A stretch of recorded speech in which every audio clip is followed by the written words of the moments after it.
Bienvenidos a un nuevo capítulo de La Tecnología para Todos, el podcast donde hablamos de Arduino, programación electrónica y todo aquello relacionado con el movimiento maker. Y por supuesto, también hablamos de domótica. Mi nombre es Luis del Valle, me puedes encontrar en @programarfacilc en Twitter, aunque cada día estoy menos por allí. Y si realmente quieres hablar conmigo, métete en programarfacil.com, que ahí seguro que me encuentras. Hoy vamos a hablar de programación de la buena. Y para ello me he traído un invitado que sabe muchísimo más que yo y está con todos nosotros, Carlos Aldea, aquí. Hola, Carlos. Hola, ¿qué tal, Luis? ¿Cómo estás? Pues bien. Tengo que decir que es la segunda vez que grabamos, segundo día, porque me di la gamba o no sé qué pasó y dejó de grabar, así que esta vez sí que va a ir a tope. Sí, hombre, cosillas Se, que pasan. se grabó el audio, pero es fundamental para lo que vamos a ver en este capítulo, en este vídeo. Es fundamental que tengáis acceso a la pantalla porque vamos a hablar de programación. Y vamos a hablar programación avanzada, podemos decirlo, programación a nivel de registros de un sensor. Carlos nos va a programar un sensor de DHT11 sin utilizar librerías y vamos a ver cómo podemos obtener los datos de este sensor pues de una manera diferente, sin utilizar librerías. Es así, más claro que el agua. Sí, sí. Y bueno, antes de ver todo eso, cuéntanos, Carlos, que tienes un proyecto que se llama Coding Alchemy. Eso es, codinalchemy.es y bueno, es una web que he creado porque bueno, quiero enseñar un poquito a la gente que estas cosas que normalmente son magia negra para muchos no es tan difícil y que si te cuentan un poquito el caminito que tienes que seguir, pues eso, puedes hacer cosas muy chulas y muy interesantes. Porque tú te dedicas profesionalmente a programar, ¿no? Sí, yo me dedico a estos los sistemas embebidos desde hace ya pues, más de 10 años. Y bueno, alguna cosita he aprendido en estos años. Sí, sí, hombre, por supuesto, si no. Entiendo que no seguirías trabajando en eso. Sí, efectivamente. Yo creo que la única profesión que en ese sentido se mantiene son los políticos. La caguen o no la caguen, eso sí que van para adelante. Los demás tenemos que apechugar y si no nos equivocamos vamos para afuera. Bueno, y en esta web, ¿qué nos podemos encontrar en tu web? Bueno, pues voy a lanzar una membresía donde quiero semanalmente sacar una lección corta, completamente libre de paja, donde voy a ir contando esos secretitos que normalmente cuesta mucho encontrar, tienes que bucear mucho o que directamente yo los he aprendido muchos de ellos trabajando, pero pasándolo mal, o sea, buceando muchas horas y demás. Entonces, eso es lo que quiero contar ahí. ¿Qué tipo de, o sea, qué nivel tenemos que tener si queremos entrar en esa membresía? Bueno, un nivel básico de saber programar, eso sí. Ujú. Yo seguro que cualquiera de los que están han pasado por tu formación, Luis, dan el perfil de Sí. saben programar en C un poquito y C++, saben de qué va esto y con eso yo parto de ese nivel. Porque la gente se cree que tenemos que ser unos expertos. De hecho, yo lo decía en uno de los correos hablando de Linux. La gente se cree que tenemos que ser unos expertos y lo que tenemos que es aparentar ser unos expertos. Con que sepas un poquito más de la media, eso es como leer libros. Si te lees 10 libros, pues bueno, ya lees más que la media o 100 libros y eres un poquito más inteligente. Con esto igual, no hace falta, no pretendemos ganar el premio Nobel, si lo que queremos es saber un poco más bueno, aprender la programación, que al final son 4 cosas, los fundamentos, y a partir de Eso es. ahí imaginarnos qué es lo que queremos hacer y programarlo. Correcto, eso O, es. o Al sea que final, con eso es suficiente, ¿no? Con saber fundamentos para adelante. eso es, eso es. A partir de ahí ya, además yo voy a intentar explicarlo sencillo porque yo siempre que me he encontrado con algo muy difícil, cuando no lo entendía, yo en lugar de... Lo primero pensaba que era tonto y lo segundo me ponía a buscar, digo, no, a ver, esto tiene que haber algún sitio donde esto te lo expliquen bien. Y hasta que das con algún sitio remoto en internet tal, donde alguien te lo explica sencillo y dices, ah, amigo, esto no es tan difícil. Pues eso es lo que yo quiero conseguir. Un atajo para que te lo cuento yo y así te evitas horas y horas. Tú que llevas 10 años ya trabajando en estos temas, bueno, y me imagino que otros tantos años estudiando, Mm. eh, ¿Cómo has visto evolucionar este tema de programación de embebidos? ¿Ha ido facilitándose todo? Muchísimo, Mm, muchísimo, muchísimo. O sea, cuando yo estudiaba y tal, para hacer algo en un microcontrolador tenías que hacerte tú tu propia placa. Te comprar los componentes. El oscilador, tenías que preocuparte si llevaba un condensador de no sé cuántos picofaradios. O sea, tenías que saber mucho más de electrónica. Y luego, incluso el programador para grabarlo, tenías que fabricártelo tú. Ahora el programador viene integrado en la placa. Es enchufar el USB, darle a grabar y ya está. O sea, ha evolucionado muchísimo, muchísimo, muchísimo. O sea, vivimos muy buena época para esto. para eso, ¿no? Sí. Y bueno, ¿y el tema de electrónica? ¿Es necesario tener unos conocimientos avanzados de electrónica? Tampoco. O No. sea, yo he estudiado electrónica, pero os puedo decir que para programar embebidos puedo utilizar un 3% de lo que yo sé electrónica, ¿vale? O sea, con saber lo que son 3 voltios y 5 voltios y cuánto es una resistencia de un condensador y conectar 3 cables y saber interpretar un esquema básico, ya puedes hacer muchísimas, muchísimas cosas. ¿Sabes que no van a echar a los perros, los electrónicos, después de decir estas cosas? Porque yo las digo y la gente me dice, ¡no! Se ponen el gorrito de tiquismiquis en Twitter y te echan a los perros. A mí me los han echado más de una vez. Bueno, no Pero es que sé. es la realidad, es decir, es como decir, bueno, es que la programación es muy, muy, muy complicada, no podéis entrar, chicos, esto es solo privilegio para unos cuantos y la electrónica es lo que hay. Es decir, ahora mismo, pues, con los módulos que hay, es que no te preocupas de absolutamente nada. Claro, claro, efectivamente. Eso son niveles. O sea, nosotros no vamos a desarrollar las placas. Ahí, ¿sabes? A hacer eso que lo hace un ingeniero súper sesudo. Nosotros usamos eso y conectamos 3 cositas. Y con eso, con tener 4 conceptos claros, ya puedes hacer un montón de cosas.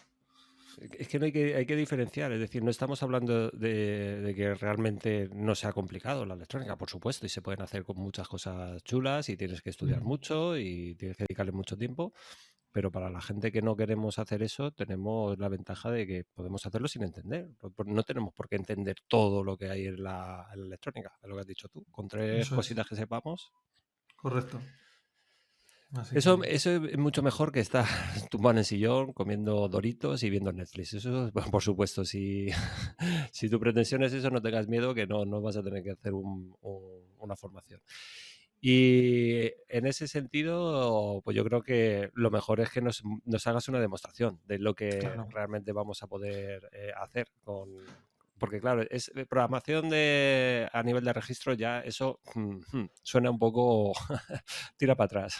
Claro, eso es. Desconectamos cerebro. Sí, pero en verdad ya veréis como no es tan difícil. Ahí hay unas cosas, unas pautas y vamos, voy a compartir Vale, por vamos a aquí. compartir y comparte la pantalla y nos vas explicando. Sí, bueno, pues vamos al principio. Bueno, el DHT-11, lo que me ha dicho antes Luis. Vamos a hablar de este sensor como ejemplo porque nos va a servir muy bien. Un sensor de temperatura y humedad y que vamos a ir viendo, buscando esos datos que necesitamos nosotros para poder escribir un código que nos permita acceder a esos datos y manejarlo directamente de cero sin ningún tipo de librerías. Entonces, lo primerísimo, el voltaje. Esto es importantísimo. Esto es un extracto de la hoja de características y aquí dice voltaje entre 3,3 voltios y 5,5 voltios.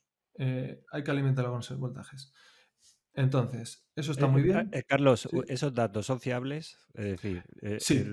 hablamos de que el datasheet al final o la hoja de características técnicas es un documento muy técnico donde vamos a Mm, encontrar mucha información y a mí lo que me sorprende es que hay información que realmente, digamos, es fiable, pero hay otra que no es tan fiable, ¿no? ujú. Sí, efectivamente. Hay veces una hoja de características es un compendio de varias cosas. Mezclan información sobre temas eléctricos con información de cómo funciona el protocolo, ¿no? De comunicaciones de ese cacharrillo.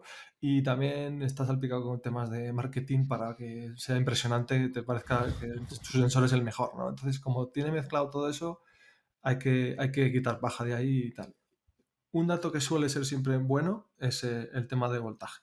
O sea, si te dicen que entre 3,3 y 5,5 funciona, seguro que funciona y es posible que funcione incluso con un poquito más de rango. O sea, que Ujú. igual este cacharro con 5,7 también funciona y con 3,0 puede que también. O sea que el rango que suelen poner ahí es conservador. O sea, con cualquier voltaje dentro de ese rango funciona. Y ¿Vale? luego la precisión es cuando ya ahí empieza a flaquear, ¿no? Todo esto. Ahí sí que sí, rodean un poco para arriba y tal, ¿sabes? No, Barren para casa.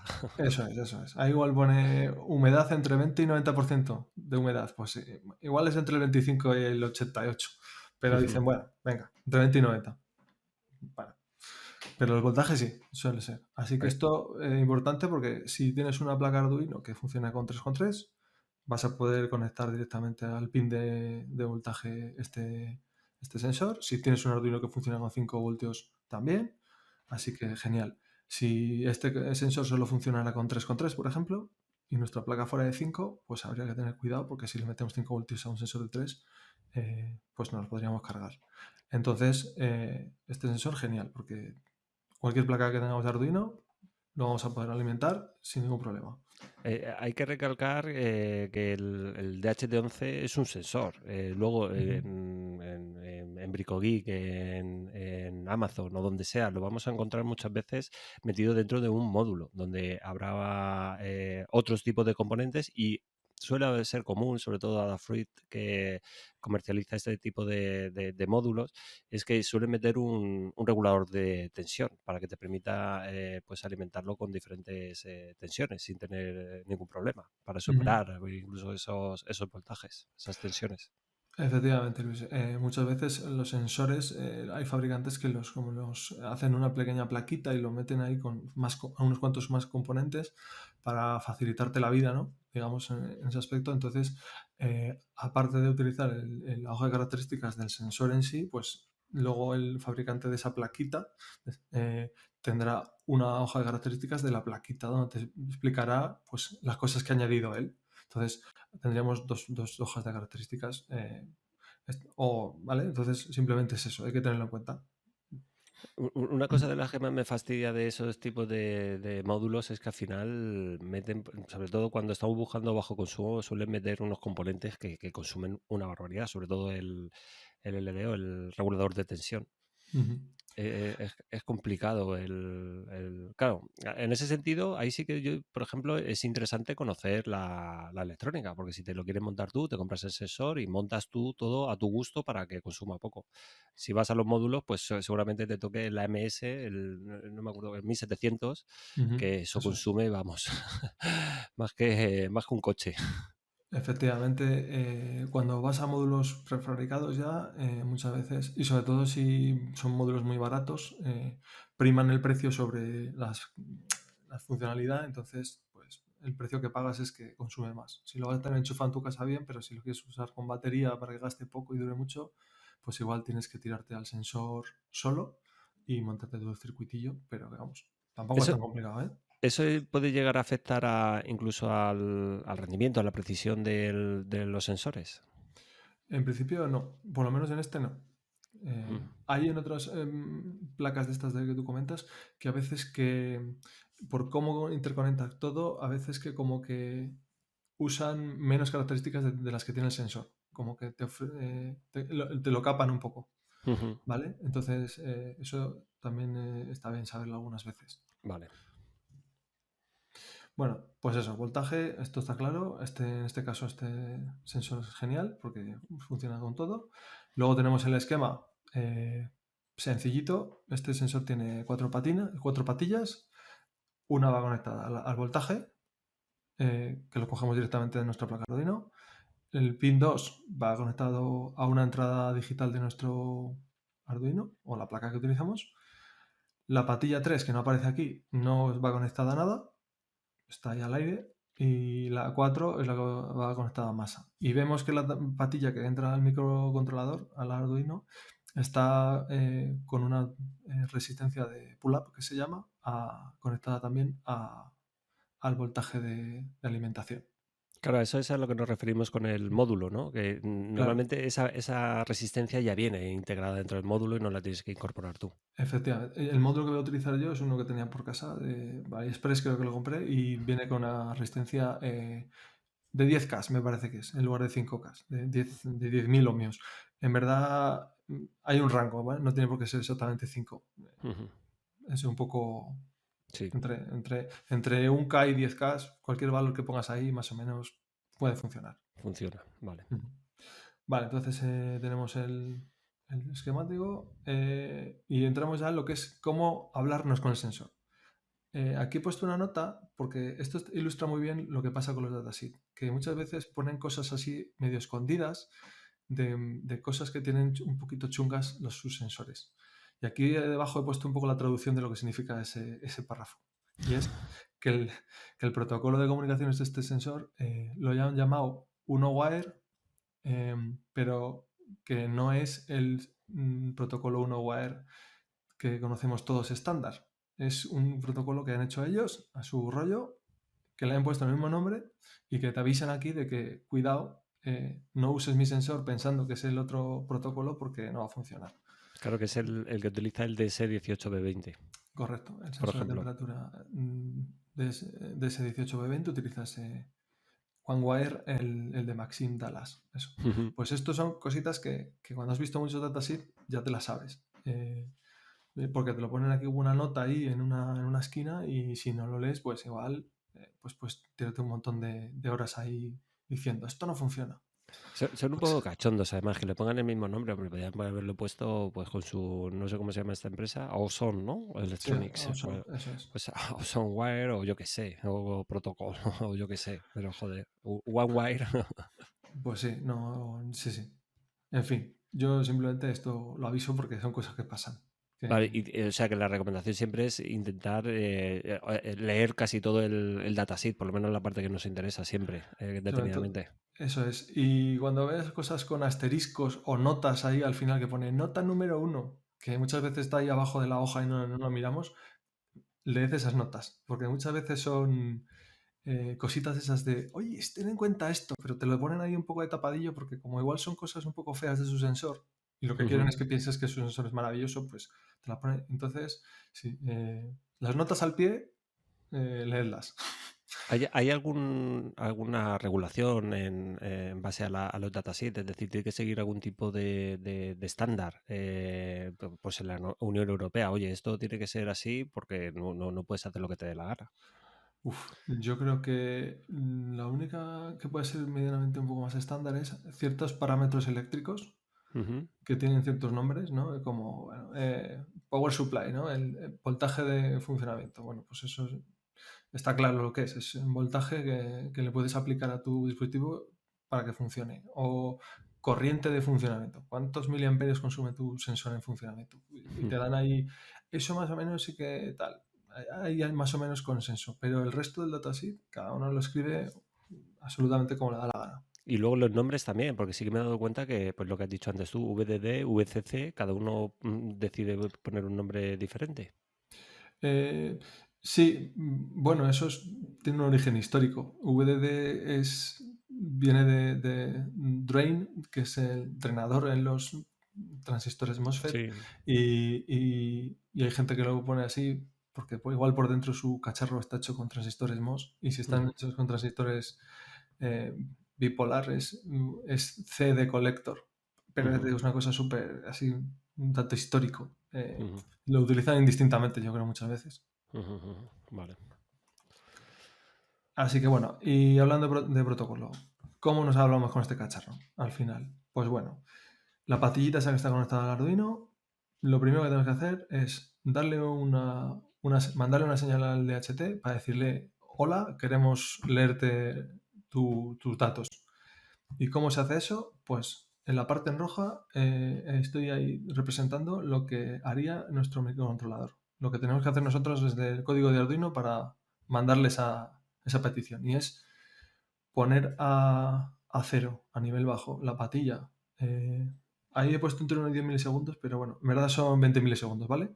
Ujú. Luego lo veremos en el código. 20 milisegundos abajo y luego lo ponemos a uno durante entre 20 y 40 microsegundos.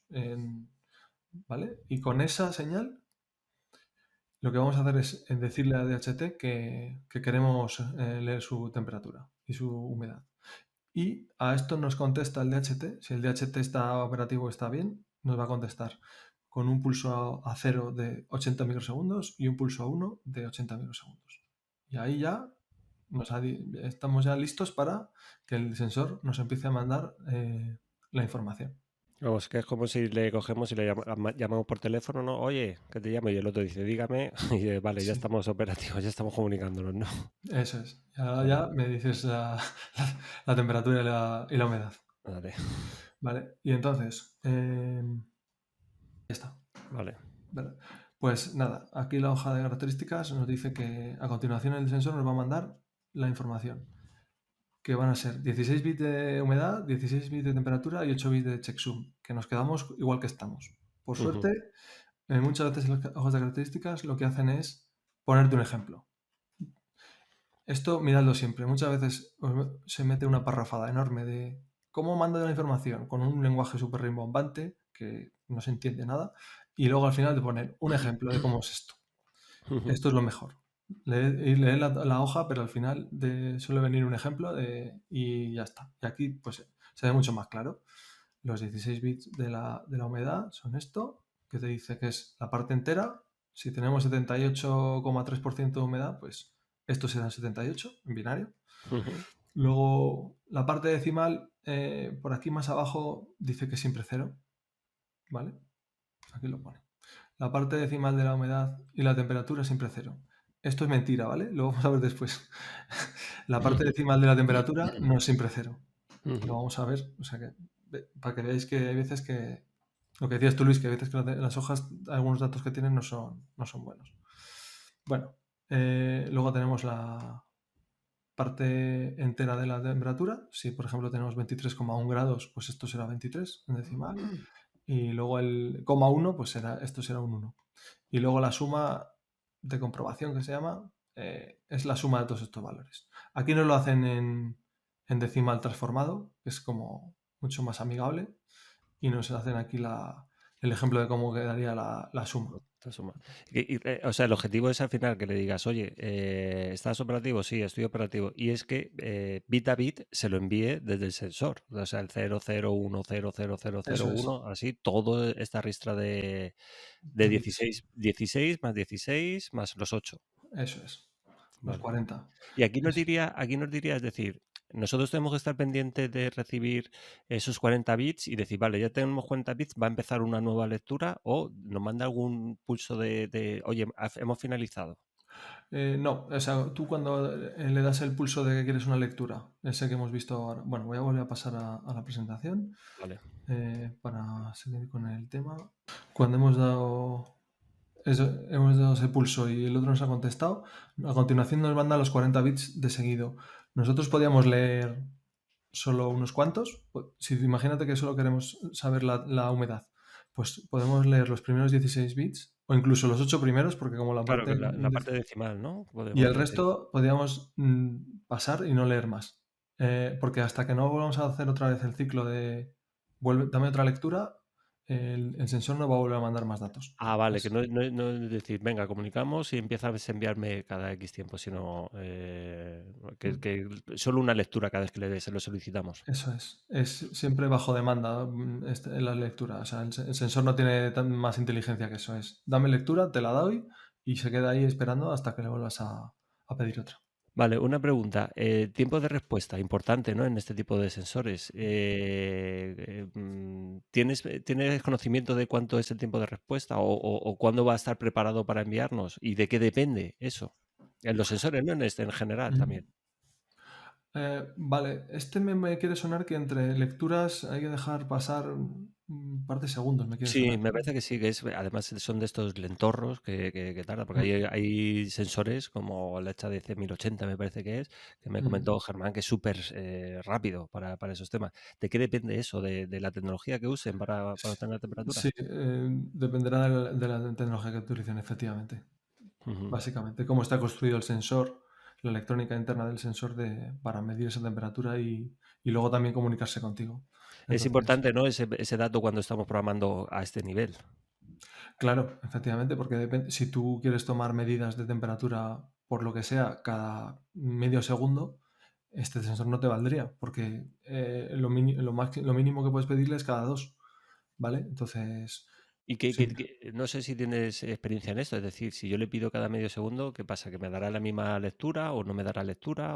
Te dará la misma seguramente, sí. Vale, o sea que en Eso esa es. área no actualizan la lectura. Eso es. Vale.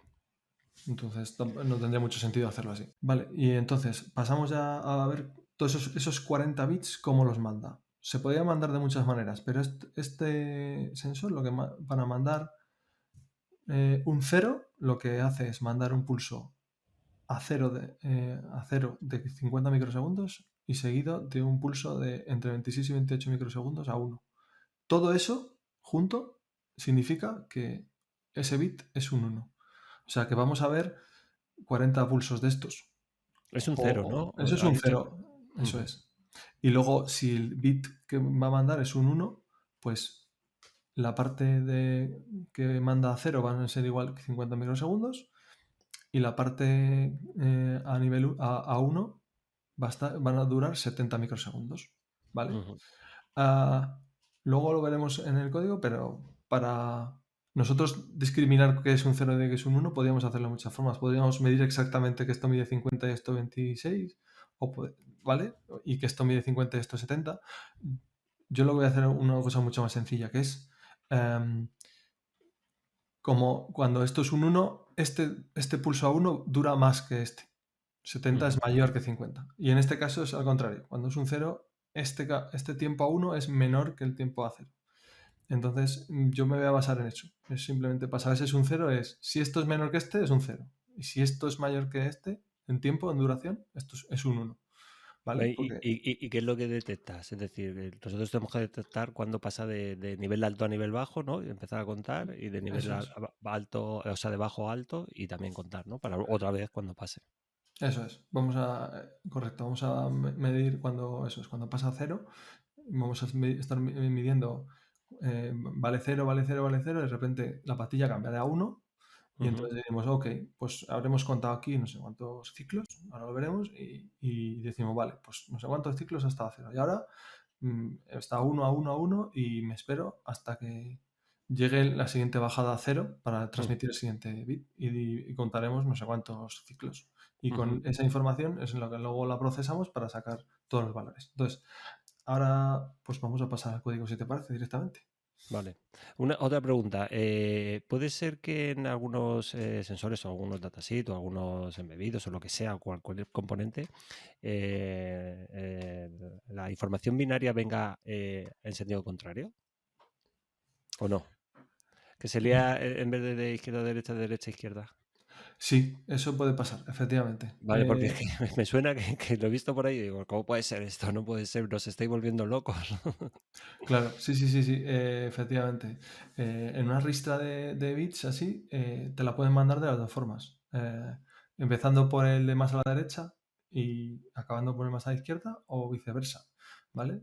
Igual que si tú me vas a decir el número 10.000, tú me puedes pasar el 1, el 0, el 0, el 0, el 0 o pasarme 0, 0, 0, 0, 1. O sea, ¿vale? Vale. Entonces, Aquí, claro, todo esto a muchos nos sonará cuando estudiábamos el tema del bit más significativo, el bit menos significativo, ¿no? Toma bueno, sentido aquí todo. eso es, correcto. Más Vale, significativo es porque tiene mayor peso y el menos significativo es menos peso. claro. Vale, Vale. vale, que me estoy No, no, acordando, no. me parece una clase de la universidad. Es que todos esos conceptos al final tienen su utilidad. Lo que pasa es que cuando te lo cuentan así de forma aislada, en una Sí, clase de un día, sin relacionártelo con nada más, dices, ajá, bit menos significativo. Pues muy bien. Pero cuando lo ves en uso, ya te das cuenta de la aplicación que tiene.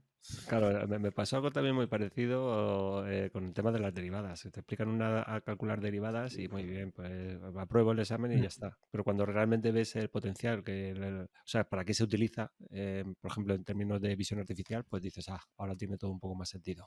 Claro, eso es, eso es. Así de Vale, pues claro. vamos al código. A ver, que Pues vamos eso es lo que nos mola. eso es. Bueno, pues nada, empezando de abajo arriba, como Vale, siempre dices tú. antes de nada, utilizamos Platformio, ¿no? Que ya hemos hablado en el podcast de este IDE, de este entorno de desarrollo, fundamental, compatible con Arduino. Tú lo Eso es. utilizas, ¿no? ¿Es con el que sueles programar a nivel profesional?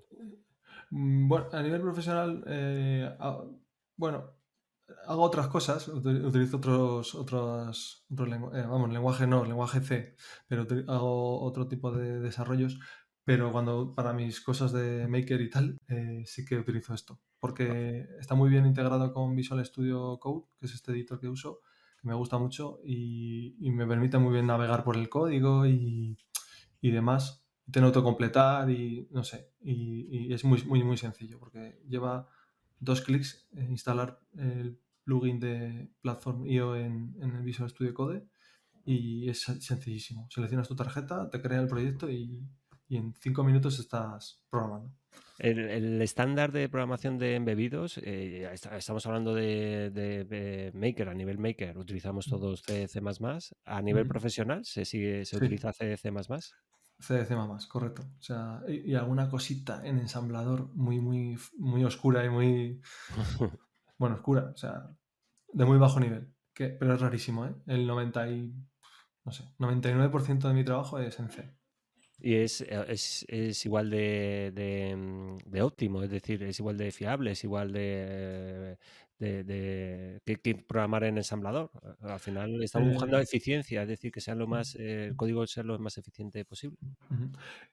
A ver, ensamblador siempre es un poquito más eficiente. Lo que pasa es que en términos de tiempo de desarrollo es tan complejo y lleva tanto tiempo hacer cosas en ensamblador que merece la pena pagar el precio de programar en C, aunque sea un pelín menos eficiente, que no es mucho menos eficiente, ¿eh? O sea, es muy poquito lo que pierdes por programar en C, pero ganas un montón en velocidad Vale, de desarrollo. a que me refiero cuando hablamos de eficiencia, estamos hablando de tiempo, es decir, de los tiempos de respuesta. No, me O, refiero.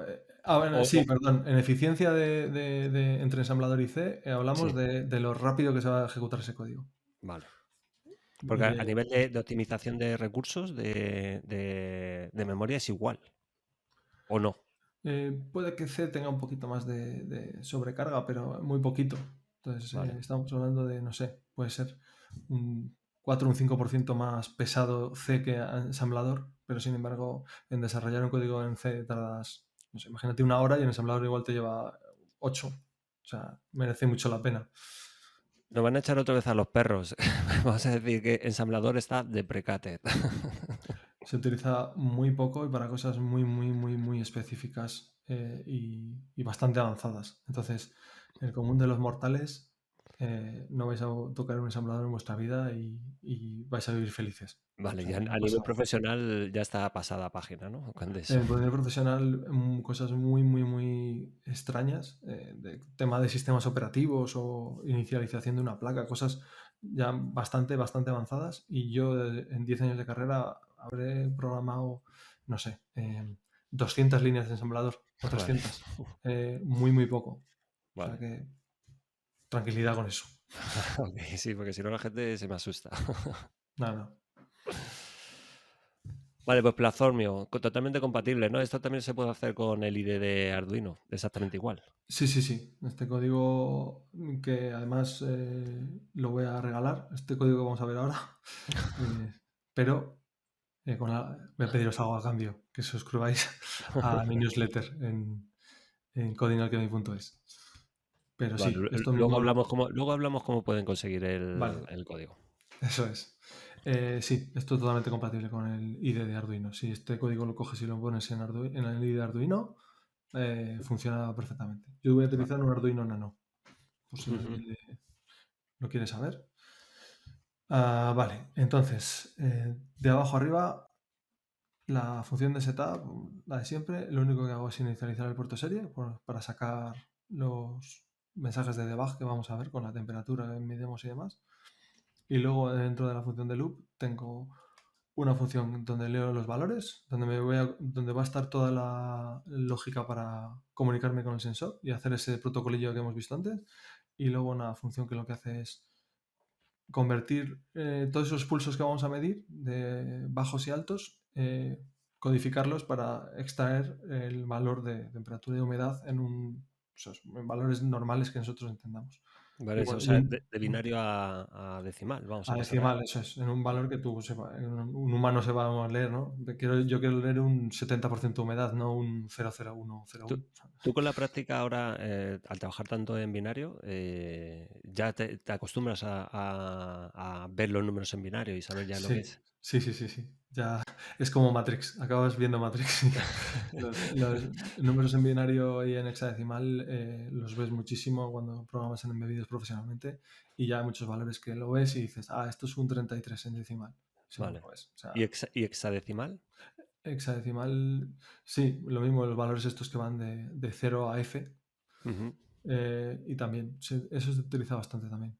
Vale, ¿y por qué decimal? O sea, en los datasets vamos a encontrar siempre en binario. Los datos de que trabajan los Ujú. sensores y los componentes son siempre binarios.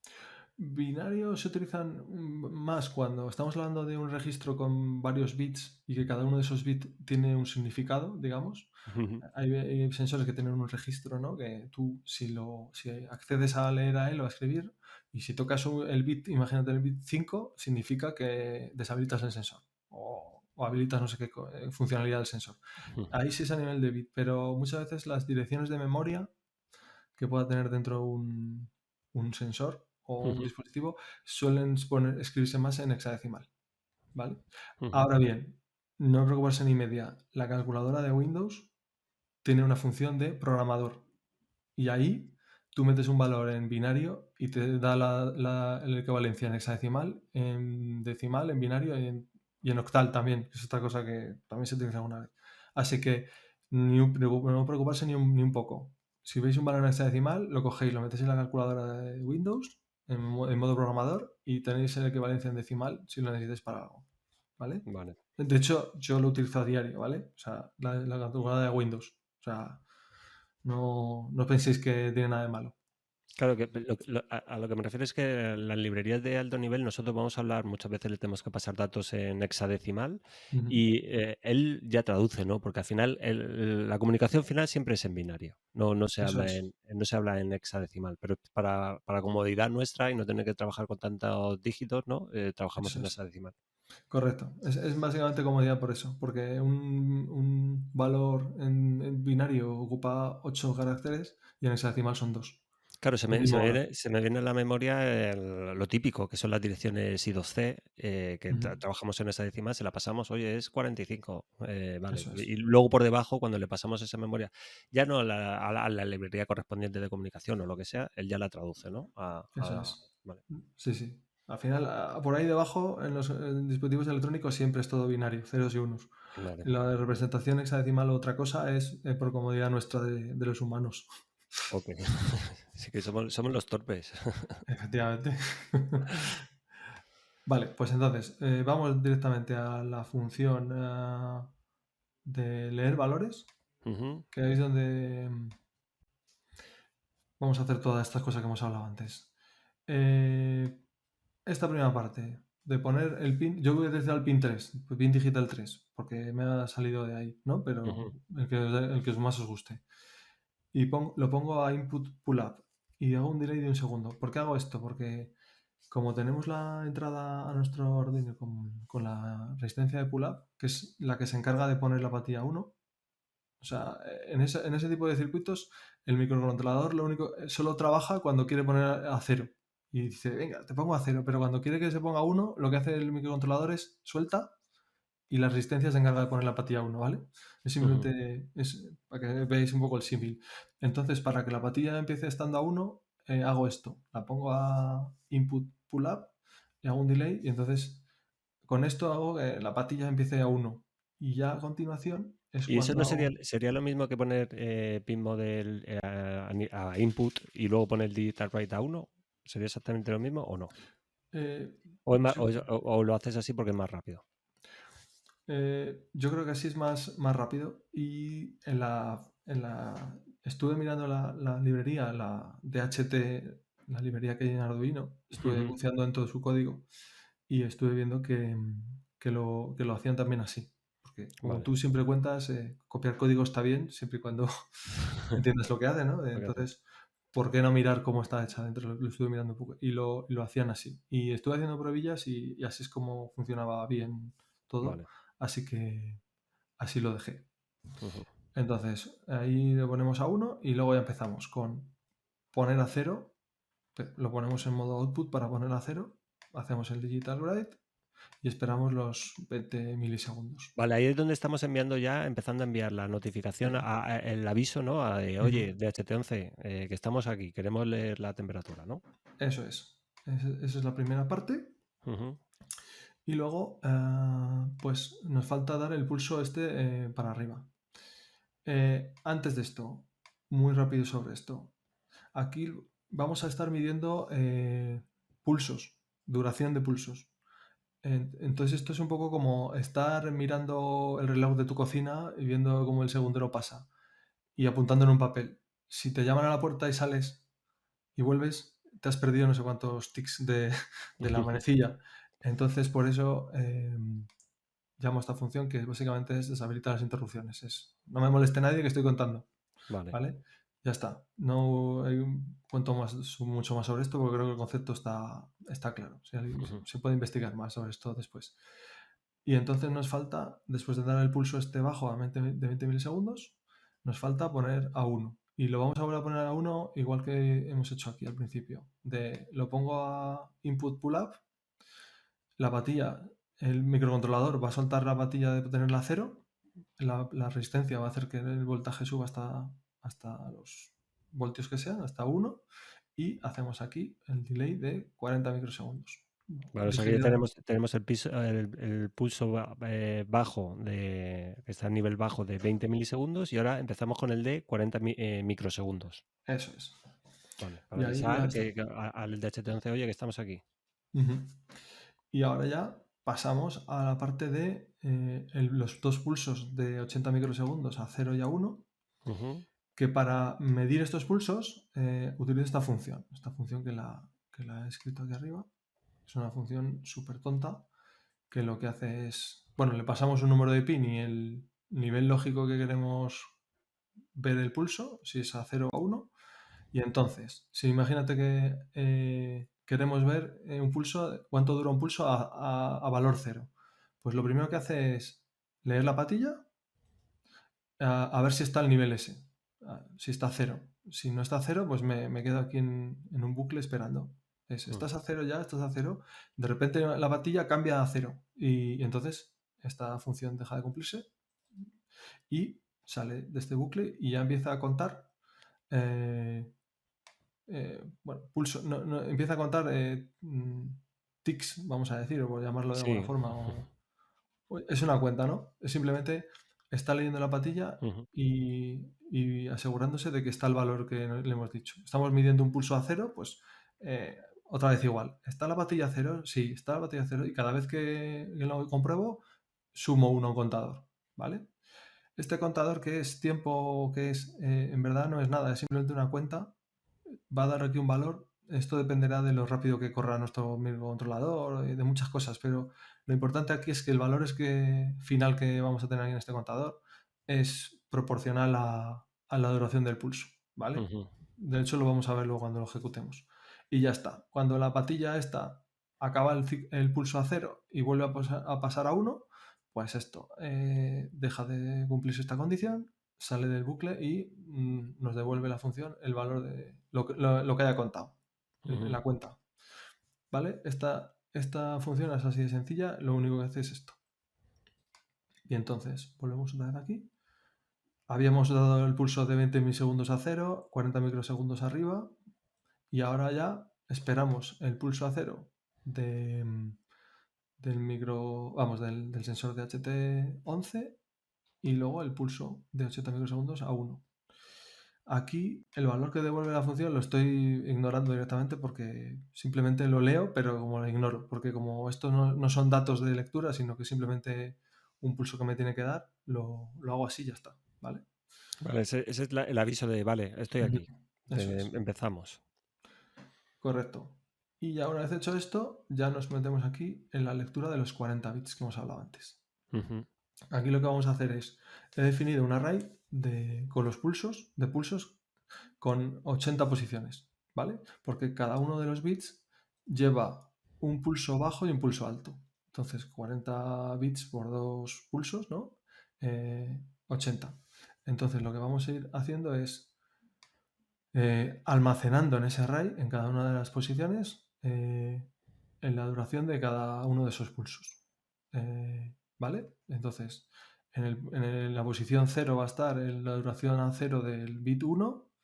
En la siguiente va a estar lo que duró el pulso A1 del primer bit y así sucesivamente hasta que hayamos medido todos los pulsos que nos han mandado el DHT11. Vale, en las posiciones pares y contando el 0 van a estar los pulsos a 0, ¿no? Y en las Eso impares es. van a estar los pulsos a 1, al nivel alto, ¿no? Eso es. Así. Y para finalizar, vamos a habilitar las interrupciones para dejar todo como estaba. ¿Vale? Entonces, esta es la sección crítica, digamos, que hay que hacerla sin interrupciones para medir los pulsos. Una vez que acabamos de hacer esto, lo siguiente que vamos a hacer, bueno, aquí he metido el código para imprimir todos esos pulsos, para que veáis los valores que van a tener y así de una forma más visual, ¿no? Y a continuación, como decía antes, llamo a esta función de calcular temperatura. Bueno, es temperatura y humedad. Y lo que hago es, he definido un array que lo he llamado data, lo vemos aquí, que son 5 bytes. Como cada byte ocupa 8 bits, 5 por 8, 40 bits, ¿vale? Vamos a ir ahí leyendo los pulsos, interpretando si es un 0 o un 1 y almacenándolo aquí en este array, ¿vale? Esto voy a intentar explicarlo despacio y bien porque es la clave, digamos. Entonces, vamos a ir iterando por esos pulsos que hemos almacenado antes y vamos a ir decidiendo si es un 0 o un 1. Como os he contado antes, la forma de saber si es un 0 o un 1 es si el pulso A1 dura menos que el pulso A0, es un 0. Y si el pulso A1 dura más que el pulso A0, es un 1. Entonces, aquí, esto es un desplazamiento que se hace aquí, es como... Porque claro, cada bit que me llega, tengo que ir poniéndolo en la posición correcta, ¿vale? Entonces, en esta instrucción lo que estoy haciendo es determinar en qué byte, en qué posición del array va el bit que estoy recibiendo. Porque, como hemos dicho antes, el sensor manda desde el bit más significativo hasta el menos, ¿vale? Entonces, para tener eso claro, cómo va. A ver, seguimos por aquí. Entonces, por cada pulso, digamos, por cada bit, perdón, vamos mirando si el pulso A1 es menor, perdón, este, sí. Si este es menor que este. Bueno, esto puede haberlo puesto al revés. Este es el pulso A1 y este es el pulso A0. Lo que habíamos dicho, los pares son los pulsos A0 y los impares son los pulsos A1. Vale, entonces si el pulso impar es mayor que el pulso par, quiere decir que ese bit es un 1. ¿Vale? Y entonces lo que hacemos es, en la posición que nos toque, poner un 1 ahí. Que esto, vale, simplemente es eso, poner un 1 en el bit que toque. Y así iteramos por todas las posiciones, por las 40 posiciones. Y cuando salimos de aquí, el 0 no hay que ponerlo claro porque ya lo tenemos seteado, ¿no? A 0 sí, todo. Eso es. Eso se me ha olvidado comentarlo. Primero ponemos todos los bits a 0 y lo que vamos haciendo simplemente luego es los que sean a 1 los vamos poniendo a 1 porque los que están a 0 ya estaban a 0. ¿Vale? Es como más rápido que poner los dos a la vez. Esto, es que llamar a esta función es súper rápido y te pone todos a 0 en una sola instrucción y es muy, muy rápido. Esto porque igual si no, ¿con qué valor se inician o se inicializan? En realidad estarían inicializados a 0 seguramente también, ¿eh? Pero para O- asegurarnos, sí, pero me gusta ponerlo de hecho, explícitamente, ¿no? Eso es. claro, de hecho, data es una variable global, ¿no? O sea, que puede estar alterada de una llamada Mm, anterior. efectivamente, eso es, eso es. Vale, vale. Eso también es otro dato importante, efectivamente. Aquí él ha definido aquí arriba del, del fichero, entonces es global a este fichero. Entonces, si, entre medidas, si no lo hiciéramos eso, mantendría el valor anterior. Entonces, como que se mezclarían diferentes medidas. Sí, sí. Vale, entonces, temperatura. Vale, y simplemente aquí he añadido un código para pintar los valores decimales en decimal de los valores que acabamos de leer. Ujú. Entonces, muy rápidamente se puede. No puedo ejecutar porque tengo aquí la placa puesta. Eh, yo creo que se va a ver muy rápido. Y vamos a ver los valores. Ahí está. Vale, esos ¿Vale? son los valores, ¿no? Sí. Bueno, voy a parar un momento el debug, perdón. Así un poco a las bravas para que veáis.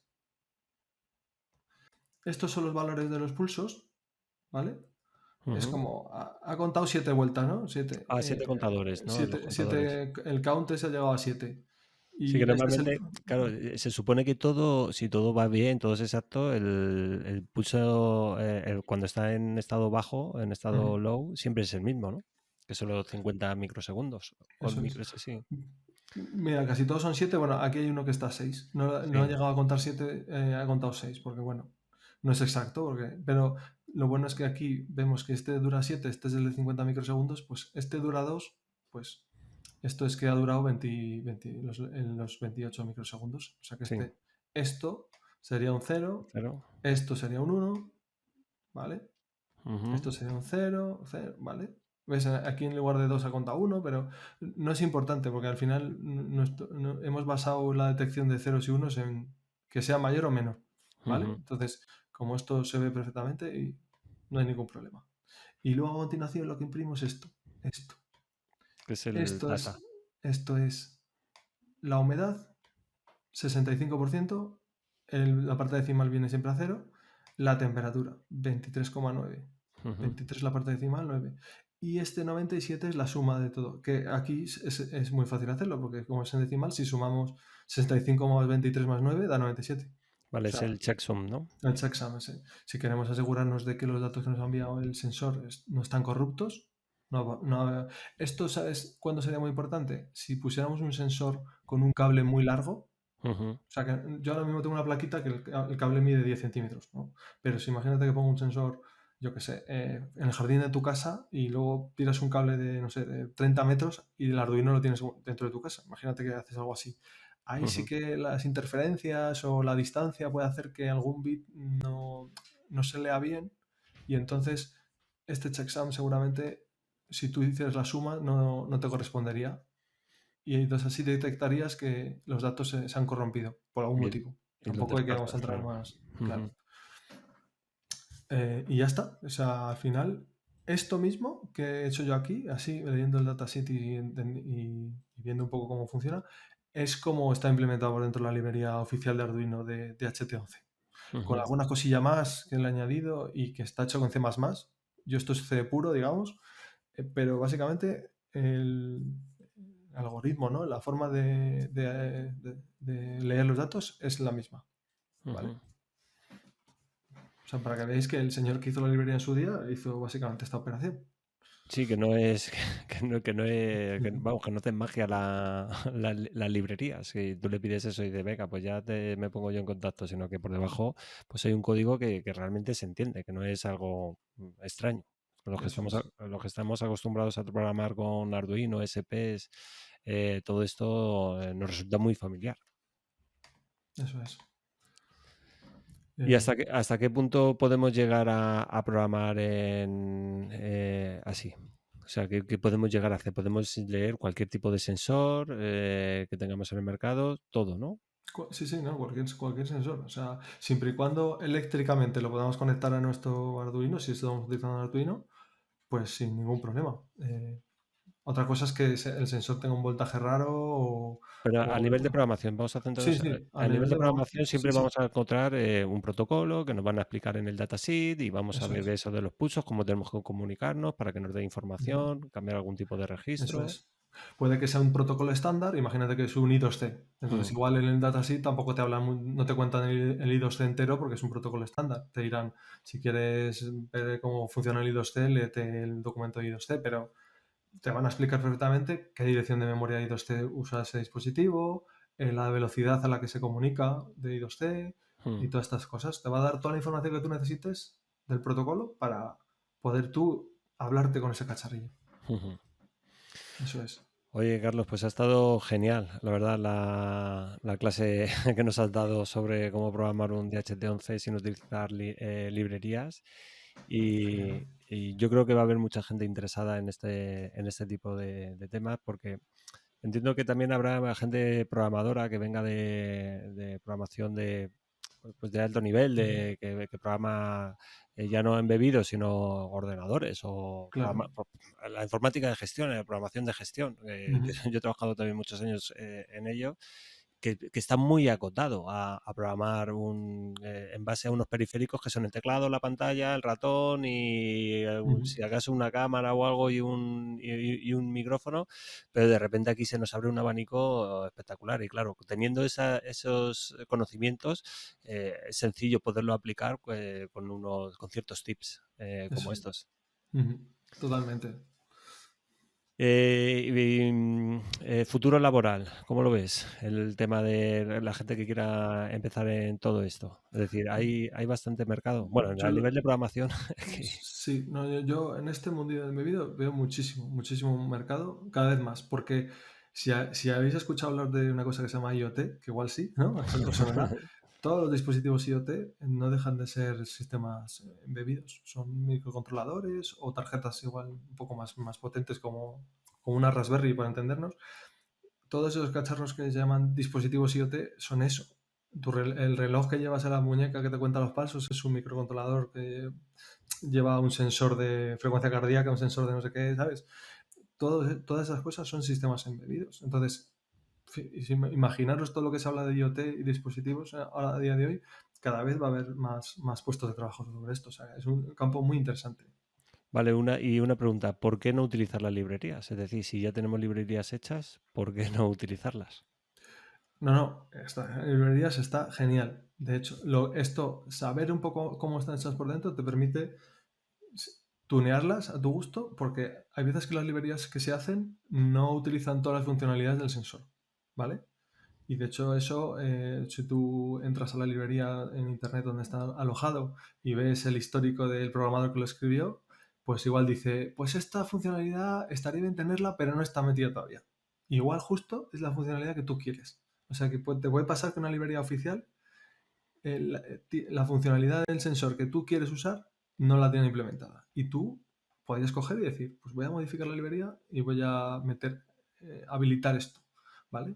Entonces, y luego también por el saber cómo funciona todo este meollo, ¿sabes? Es interesante. Sí, sí, a mí me ha pasado con, con algún componente, es decir, ostras, esto no está implementado. Claro. Y algo también fundamental, yo creo, y pienso es que no tenemos que olvidar que muchas de las librerías tienen licencia, aunque sean de código abierto, y muchas librerías no tienen licencias comerciales. Entonces, tendrías que programarlo tú a este nivel, ¿no? Claro, efectivamente. Para poder utilizar el componente. Sí, sí, eso es. O sea, son temas que a veces que pasamos por alto, pero es importante. Claro, claro, porque no podemos coger cualquier librería, pues lo utilizo y vendo un producto. No, no. Si tienes que mirar de la licencia y si no te permite para uso comercial o te obliga a que tu proyecto sea abierto, ya no lo puedes vender así tan libremente, o sea, o tan alegremente. Sí, sí, sí. Yo esos son problemas que he afrontado muchísimas veces en mi trabajo. Sí, sí, la librería oficial está ahí y tal, el código tal, pero no nos vale porque nosotros estamos vendiendo un producto y no podemos usarlo porque si no nos denuncian. Entonces, Ujú. ha habido que reimplementarlo de cero algunas cosas porque no se podía. Y en base a eso, la idea que hay dentro, es decir, si ahora, por ejemplo, claro, si tú ves cómo está el código por dentro, al final sería copiar el código, tal cual. O eso también está perseguido. Es decir, Hombre, ¿dónde está el límite? ¿Dónde si está el lo límite? copias muy descaradamente, podrán comparar el original con el tuyo y decir, mira, majo, tu código es el 95% igual, lo has copiado y te va a pasar lo mismo que si lo hubieras usado el original. Te vas a tener implicaciones legales. Si tú lo coges y lo implementas tú de cero y puedes demostrar que tú lo has implementado de cero y que no has copiado el que ya había, pues ningún juez te condenará, ¿no? Joder, pero es que eso es Entonces, muy complicado porque es como si estás en un examen y en un examen y te dice, profesor, mira, aquí tienes los apuntes. Yo no voy a mirar. Tú, si quieres mirar, mira. Pero tienes que darme una respuesta. Es complicado, ¿eh? Porque al final entiendo que vuestro trabajo también os forméis viendo todos los códigos que hay por ahí, cómo lo tienen implementado. Y me imagino que lo que trataréis es de mejorarlo al final, ¿no?